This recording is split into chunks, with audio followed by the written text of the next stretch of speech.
珠海首間壽司郎聽日就正式開張啦！有幸可以抽到提前內部試食，就幫大家率先睇一睇呢間壽司郎抵唔抵食啦！地點咧就喺臨平華發商都 A 館，裝修環境咧都係好貴壽司郎嘅風格啊！呢度嘅壽司就分為幾個價位嘅，紅點咧就係10蚊一份，有成幾十款㗎，然後就係15蚊、20蚊同埋28蚊嘅，仲有其他唔同價位嘅拉麵啊、刺身啊、小食啊、甜品等等，入邊總共有50幾圍台，仲有課單身人士嘅獨 L 位，每張台都有平板電腦自助點餐，亦都可以喺呢個回轉壽司帶見到邊款啱心水啊，就揀邊款啦。茶水、調味、醬油全部都係全自助形式嘅。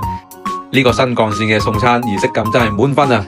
！10蚊一碟嘅拖羅腩，睇個紋路啊真係唔差嘅，呢個價位真係抵食到爆。仲有都係10蚊一碟嘅脆脆牛油果熟蝦、蒲燒鰻魚、隻燒芝士三文魚腩、菠蘿蓉隻燒三文魚腩、葱花金槍魚軍艦，15蚊一碟嘅北極貝黑衫味等等，性價比嚟講真係唔錯。然後仲有20蚊左右嘅細份拉麵，10幾蚊一碗嘅足料蜆肉味噌湯，小食仲有燒雞翼啊、黃金水柱啊、雞軟骨咁，但份量就一般般啦。而我最想食嘅開心果雪糕嘅暫時仲未有供應，所以就得返牛奶朱古力頂住癮先嘅。最後4個人足足食咗40幾碟，人均百幾蚊，食到飽晒肚啊！食壽司郎就係為咗層層疊呢一下。不過佢哋暫時仲係人手數碟，然後再自助埋單嘅。新開張期間仲有紀念品抽，整體我覺得性價比係 OK 嘅。同埋呢度係1/3網上預約同埋2/3係現場等位嘅，大家又會唔會想試一試呢？